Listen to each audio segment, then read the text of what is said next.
जय श्री कृष्णा दोस्तों। हर हर महादेव। कैसे हैं आप सब? स्वस्थ और सुरक्षित होंगे।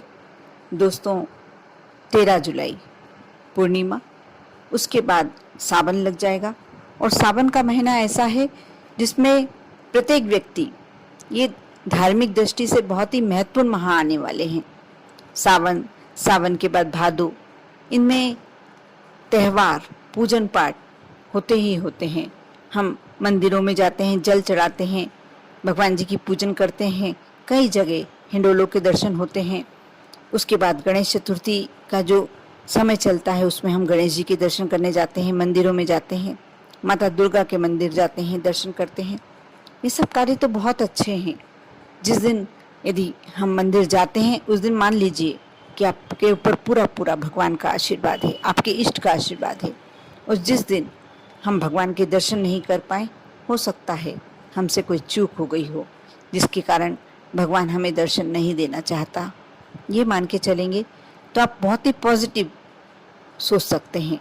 क्योंकि हम अपने स्वार्थ के लिए मंदिर जाते हैं, भगवान से जुड़ते सिर्फ हम अपने स्वार्थ के लिए हैं।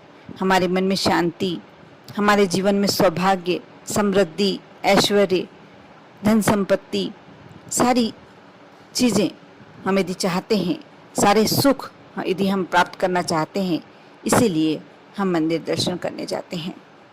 लेकिन ऐसा क्या है जो हम दर्शन करने जाते हैं उसके बाद वह गलती कर बैठते हैं और कुछ अच्छा होने की बजाय, कुछ अच्छा प्राप्त होने की बजाय और कुछ हमारे साथ गलत होने लगता है। फिर हम यह सोचते हैं कि हम मंदिर भी जाते हैं, भगवान की पूजन भी करते हैं, पाठ भी करते हैं, दीपक भी लगाते हैं, लेकिन ऐसा क्या कार्य है कि जिसके कारण हमारे जीवन में कुछ ना कुछ दुख आते ही जा रहे हैं, कुछ ना कुछ समस्याएं आती जा रही हैं, कुछ ऐसी नकारात्मक ऊर्जा अपने आसपास हमको लगने लगती है जिससे हमारा मन उदास होने लगता है, हमारे मन में उदासी सी छाने लगती है। दोस्तों, आज इसी विषय पर मैं जानकारी देने जा रही हूँ और ये ऐसी जानकारी है जो हर व्यक्ति को, हर बच्चे को भी होना चाहिए। आप यदि जब पूरा वीडियो देखेंगे उसके बाद जानेंगे कि हाँ, आप क्या गलतियाँ करते हैं। आप मान ही नहीं सकते कि गलतियाँ होंगी और अनजाने में हमसे होती है। ये आप ही नहीं, मैं भी कई बार करती हूँ।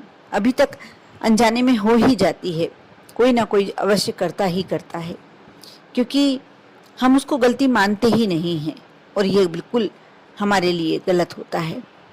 दोस्तों, हम पूजन करने गए, मंदिर दर्शन करने गए, वहाँ से हमने एक पुष्प, हमें पुजारी ने दिया, पंडित जी ने हमें एक पुष्प दिया, उसे उठाकर हम घर ले आए।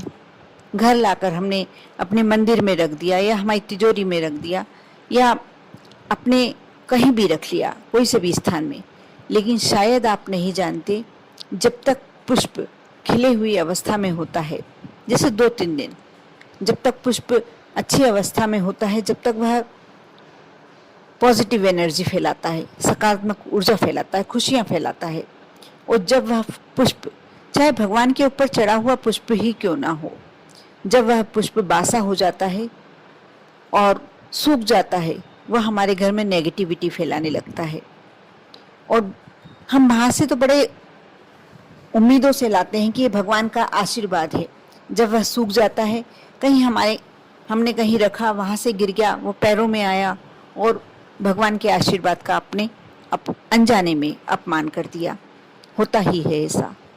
इसलिए कभी भी आपको कभी कोई पुजारी या पंडित पुष्प दें, और कभी कभी आप ले भी आते हैं क्योंकि वहाँ से मिला और आपने ये सोचा कि आशीर्वाद है, सभी ये सोचते हैं और ले आते हैं। लेकिन बाद में जब हम उसका सम्मान नहीं कर पाते और जब वह सूख जाता है, तो सूखा हुआ पुष्प या सूखे हुए पत्ते या सूखी हुई दूबा हमारे लिए, हमारे घर के लिए अच्छी नहीं होती, नकारात्मक होती है। इसलिए कभी भी इन वस्तुओं को घर में ना लाएं। आपको कोई देता भी है, आप हाथ जोड़कर वहीं समर्पित कर दें, वहीं रख दें। यदि लेकर आते हैं तो 1-2 दिन बाद आप इसे कोई वृक्ष के नीचे, यदि कोई नदी आपके आसपास है, जल का स्थान है आपके पास, तो आप उसमें प्रवाहित कर दें। आप घर में भी पूजन करते ही होंगे, जो सामग्री निकलती है आप उसको भी ज़्यादा दिन तक अपने घर में ना रखें। आप उसको एक अच्छे से डिब्बे में डालते जाएं और 15 दिन हो जाएं, 8 दिन हो जाएं, महीना भर हो जाए, उसे लेकर किसी नदी के बहते जल में प्रवाहित करें। नहीं कर पाते हैं, वैसे कहा जाता है कि नदियों में इन वस्तुओं को प्रवाहित नहीं करना चाहिए, क्योंकि इससे हम नदियों का प्रदूषण बढ़ाते हैं। यदि नहीं कर सकते हैं कोई बात नहीं, किसी बड़े वृक्ष के नीचे, जैसे पीपल के वृक्ष के नीचे, बरगद के वृक्ष के नीचे डाल दें। यदि उसमें कुछ चींटियों का भोजन होगा, आपने कुछ ऐसा डाला होगा, उसमें चींटियों का भोजन होगा, कीट पतंगों का भोजन होगा, वह कर लेंगे और बचा हुआ सामग्री मिट्टी में एब्जॉर्ब हो जाएगी। ये बहुत अच्छा तरीका है जो हमारे यहाँ पूजन सामग्री निकलती है। और आगे से बिल्कुल इस बात का ध्यान रखें, यदि आपको कोई फूल मिलता है या कुछ आप पत्तियाँ भी लेके आते हैं, बेलपत्र घर में लेकर आते हैं, उसे ज़्यादा दिन तक सुखा कर ना रखें, उसे ठंडा कर दें, दूसरे ले आएँ। आपके मन में यदि ये भावना है कि आप भोलेनाथ का आशीर्वाद लेकर आ रहे हैं, यदि आप उसे स्वयं ग्रहण करने के लिए लेकर आ रहे हैं तो बहुत अच्छी बात है, ग्रहण कर लीजिए। रखने के लिए लेकर आ रहे हैं, बहुत सारे ऐसे उपाय होते हैं जिसमें आपको यह बताया जाता है कि आप एक पुष्प तिजोरी में रख लें, रखें, उसमें कोई बुराई नहीं है। वो सही बात है कि जो आप पूजन के बाद पुष्प तिजोरी में रखते हैं वह अच्छा फल देता है, लेकिन जब वह सूख जाए उसे उठाकर ठंडा कर दें और दूसरा पुष्प वो उसी विधि से निकाल कर और आप फिर से रख सकते हैं। इसी प्रकार दूसरी बात मैं ये करने चाहूँगी कि जैसे आप मंदिर गए, वहाँ प्रसाद बट रहा है, आपको लगता है कि आपने ले लिया, सुंदरकांड का पाठ चल रहा है या कोई पूर्णिमा का किसी ने सत्यनारायण की कथा करवाई है और आप गए, आपको प्रसाद आपने पा भी लिया वहाँ, उसके बाद आपको लगता है कि घर में सभी सदस्यों के लिए भी थोड़ा थोड़ा कर कर ले चलें, लेके आइए। बिल्कुल आपको लगता है और ये भावना बहुत अच्छी भावना है, लेकिन तब लेकर आइए जबकि आप आते से ही और सदस्यों को दे सकें। ऐसा नहीं कि वह व्यक्ति घर में नहीं है और आपने उठाकर रख दिया, यहाँ रखा, उसके बाद थोड़ी देर बाद किसी दूसरे ने उठा कर कहीं और रख दिया, आप काम में लग गए, वह आप भूल गए और वह 1 दिन हुआ, 2 दिन हुआ, सप्ताह हो गया, उसके बाद वह खाने योग्य नहीं रहा, उसमें चींटियाँ हो गई और उसके बाद आपने उठाकर उसे बाहर डाल दिया। नहीं, ये बिल्कुल बहुत बड़ा दोष लगता है। प्रसाद का मतलब ही आशीर्वाद होता है। जब भगवान के आशीर्वाद को आप इतने दिनों तक ऐसे ही रख के रखते हैं, उसमें चींटियाँ हो जाने देते हैं, उसमें धूल हो जाने देते हैं, तब मानकर चलिए कि कैसे आपको भगवान का आशीर्वाद आपके ऊपर कार्य करेगा। इसलिए या तो आप लेकर ही नहीं आइए, यदि लेकर आते हैं तो बिल्कुल ये सोच कर लेकर आइए कि घर में वह सदस्य उपस्थित हो तो उसे तुरंत देकर और समाप्त करना है। नहीं तो बिल्कुल याद रखिए कि आपको उसी दिन रात्रि होने से पूर्व आपको वह प्रसाद, यदि ध्यान नहीं रहे या ऐसा लगता है कि वह व्यक्ति बोल रहा है थोड़ी देर से ले लूँगा, आप स्वयं ही ग्रहण कर लीजिए। जो घर का व्यक्ति पूरा लेना चाहता है उसे देकर आप समाप्त कर दीजिए, ख़त्म कर दीजिए। ये बहुत सुनने में आपको छोटा सी बात लग रही होगी, लेकिन ये बिल्कुल सही है। जब घर में प्रसाद जगह जगह रखा रहता है और उसका अनादर होता है तो आप मानकर चलिए आपके घर में दुर्घटनाएं बढ़ने लगती हैं, क्लेश बढ़ने लगता है, धन हानि होने लगती है, बीमारियां बढ़ने लगती हैं। ये कभी आप आजमा कर देख लेना, इसमें 1% भी ऐसा नहीं है कि गलत होगा। इसी प्रकार मैं तीसरी बात करूंगी भंडारे की।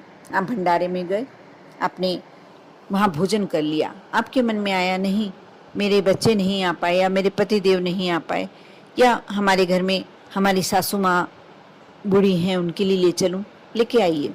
वैसे तो लेके आना ही नहीं चाहिए। भंडारे का मतलब होता है जब आपको वहाँ बैठकर भोग समर्पित करना है तो आप अपना भोग वहीं की वहीं लेके और आ जाइए।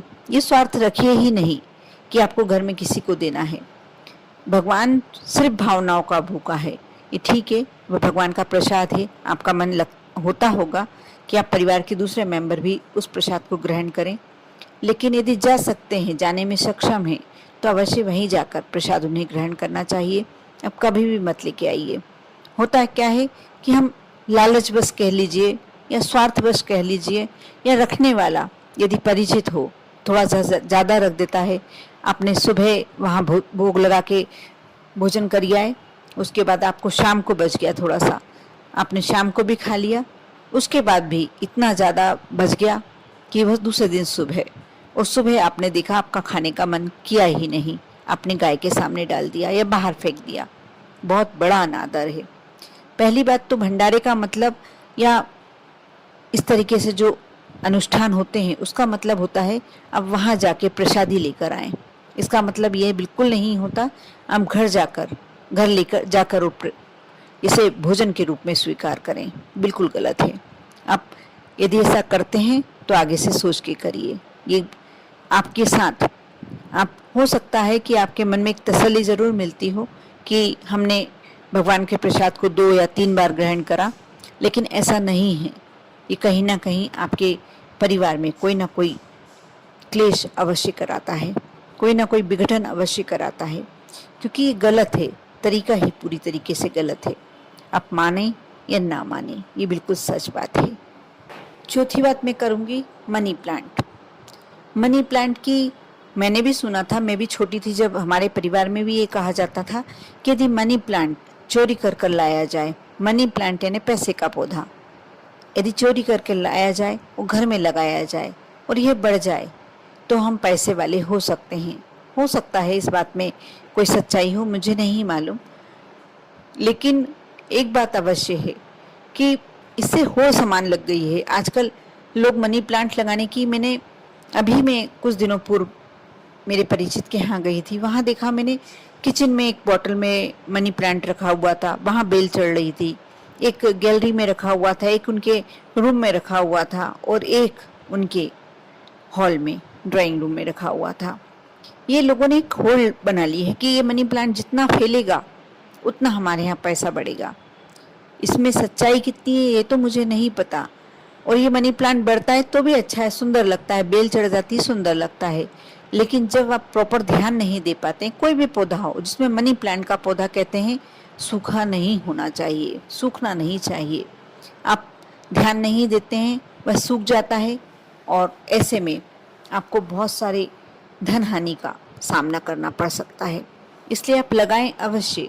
ये भी एक किंवदंती ही कहूँगी कि इसे यदि किसी के बिना पूछे उठा कर लाते हैं तो ये पैसा होता है हमारे घर में। नहीं, ऐसा मैं नहीं मानती, लेकिन हाँ, इसे जगह जगह लगाना कहीं से भी कहीं तक उचित नहीं है।